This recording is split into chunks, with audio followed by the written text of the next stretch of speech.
Hello friends, good morning. कैसे हो आप सब? उम्मीद करते हैं सब बढ़िया होंगे, चकाचक होंगे। मेरा भी बढ़िया चकाचक चल रहा है। तो सबसे पहले तो आप लोगों को छठ पर्व की ढेर सारी शुभकामनाएं। आस्था और पवित्रता का ये महापर्व छठ पर्व है। और आज की जो वीडियो है, आज की वीडियो में तीनों चीज़ का वीडियो रहेगा। ये नहाए खाए, पहली अरग और खरना, तीनों का। तो ये तो नहाए खाए से हम स्टार्ट किए हैं। नहाए खाए का पूजा कर रहे हैं। सबसे पहले सूर्य नारायण जी को जल चढ़ाते हैं, उसके बाद ही फिर खाना बनता है। आज नहाए खाए का खाना पहला प्रसाद होता है छठ का, तो बस उसी की तैयारी चल रही है। और आप लोगों को बता दें कि हर साल की तरह इस साल भी आ गए हैं अपने मायके छठ करने के लिए। मतलब छठ महापर्व हम लोगों का बिहार झारखंड में बहुत ज़्यादा आस्था और पवित्रता का पर्व ये माना जाता है, और बहुत ज़्यादा विश्वास के साथ इस पर्व को हम लोग करते हैं। तो अब देखिए, ये कह रहे हैं कि बिहार झारखंड में नहीं, पूरे देश में, और देश क्या विदेशों में भी बहुत लोग छठ पर्व मनाते हैं। जिनको इनके ऊपर आस्था है, विश्वास है, वो सब लोग छठ पर्व को मनाते हैं। और मनाने से और कहने से नहीं होता है, ये सचमुच बहुत ही ज़्यादा शुद्धता और पवित्रता का ध्यान रखा जाता है। तो यहाँ पे मेरा नहाए खाए के साथ आज का पर्व का संकल्प हम ले लिए थे। ये 4 दिन का पर्व होता है छठ पर्व, और 4 दिन में बहुत ज़्यादा कठिन परिश्रम, कठिन भक्ति होती है इसमें। तो ये संकल्प हो गया था। और नहाए खाए में क्या खाया जाता है ये तो सभी को पता ही है कि चना का दाल, लौकी की सब्जी और अरवा चावल का भात, ये सब ज़रूरी होता है, इसको खाना ही खाना है।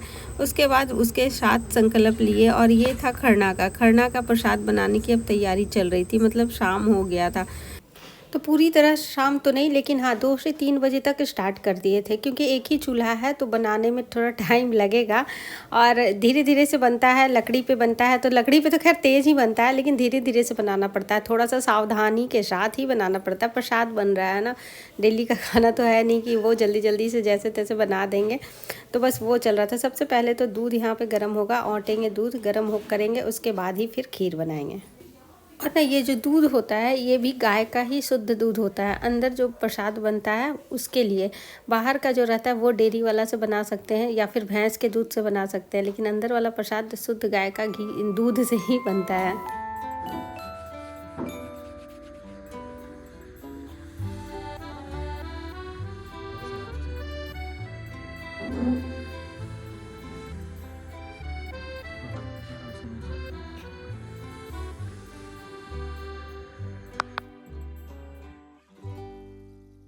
बस जब तक मेरा प्रसाद बन रहा था तब तक बच्चे इधर रंगोली बना रहे थे।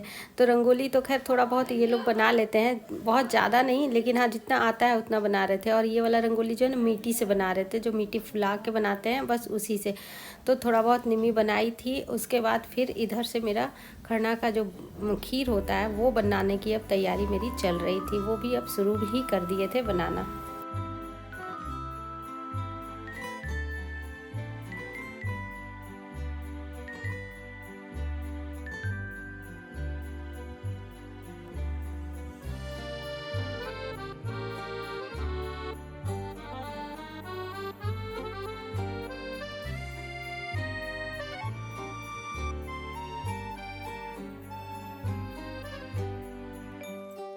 तो फ्रेंड्स, यहाँ पे खरना मेरा हो गया था। और खरना करने के बाद फिर जितनी भी महिलाएं रहती है आसपास की, सबको सिंदूर लगाते हैं, प्रसाद देते हैं। प्रसाद देने से पहले सिंदूर ज़रूर लगाते हैं, उसके बाद ही प्रसाद देते हैं। और यहाँ पे था पहली अरग की तैयारी चल रही है। मतलब पहली अरग के दिन तो सुबह से ही हम लोग लग गए थे, 6 बजे से लग गए थे बनाने में, ठेकुआ बनाने में। तो यहाँ हमारे यहाँ तरफ तो ठेकुआ ही बनाया जाता है, और बहुत ज़ोरों शोरों से शुद्ध घी में बनाया जाता है। तो शुद्ध घी का जो ठेकुआ होता है वही ठेकुआ से अरग पड़ता है सूप के ऊपर। मतलब दौरी के ऊपर, जो दौरी माथा पे रखाता है ना, दौरा डाला, उसके ऊपर शुद्ध घी का ही ठेकुआ रखा जाता है। और यहाँ पे मेरा सारा फल आ गया था। फल फूल जितना भी कुछ होता है सबको धोया जाता है पानी से पहले, उसके बाद फिर थोड़ा सा उसको सुखाया जाता है ताकि उसका पानी अच्छे से निचोड़ा जा सके, मतलब निकल जाए। उसके बाद ही फिर सूप पे उसको सजाया जाता है। यहाँ पे सूप सजाने की तैयारी चल रही थी, क्योंकि हर चीज़ बहुत याद करके बहुत ध्यान से सजा सजा के रखा जाता है कि कुछ छूट ना जाए। क्योंकि अर्घ देने तो हम लोग नदी जाते हैं और नदी यहाँ से काफ़ी दूर है। अगर उतना दूर से कुछ छूट गया तो पॉसिबल ही नहीं है कि घर से आके ले जाएंगे। तो ये देखिए फाइनली हमारा सूप जो था वो सज धज के रेडी हो गया था, तैयार हो गया था। बस सिर्फ दौरा बांधने की देरी थी। तो यहाँ पे इतना कुछ करते करते हो गया था शाम, मतलब 3 से 3:30 बज गया था और अब दौरा निकलने का भी टाइम हो गया था। तो देखिए आप लोग भी दर्शन कर लीजिए। छठ मैया की दौरा का ही दर्शन जो कर ले उसका भी बहुत ज़्यादा फल मिलता है, ऐसा माना जाता है। तो यहाँ पे तो दौरा निकल गया था, मेरा बेटा लेके जा रहा था और ये मेरे पापा हैं जो कि उसके ऊपर दौरा उठाने में उसको सहारा दे रहे थे।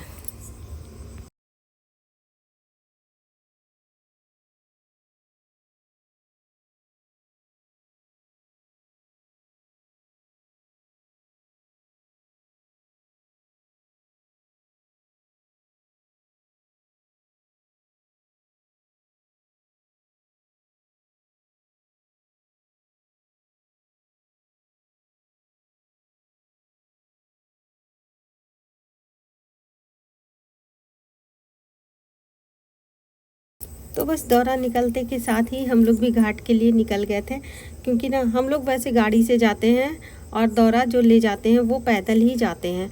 तो पैदल का तकरीबन यहाँ से 3 से 4 किलोमीटर पड़ ही जाता है, और इसीलिए हम लोग गाड़ी से जाते हैं कि थोड़ा दूर पड़ जाता है ना। तो उपवास में उतना दूर जाना थोड़ा सा दिक्कत, मतलब थोड़ा सा टफ हो जाता है, क्योंकि हम लोगों को काम भी हो जाता है। मतलब उपवास करो और पूरा काम भी करो। और ये जो था ये नदी जाने का रास्ता था, जो कि बहुत ही सुंदर डेकोरेशन किया गया था इस बार। तो बस अब हम लोग पहुंच गए नदी।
तो बस यहाँ पे हो गया था, डूबते हुए सूर्य को अर्घ पड़ गया था, पूजा पाठ हो गया था, जो धूप हुमाद देना होता है वो सब कुछ हो गया था।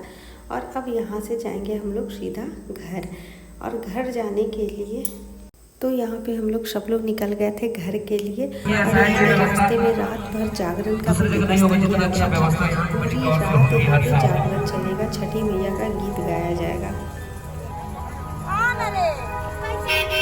छठी माई के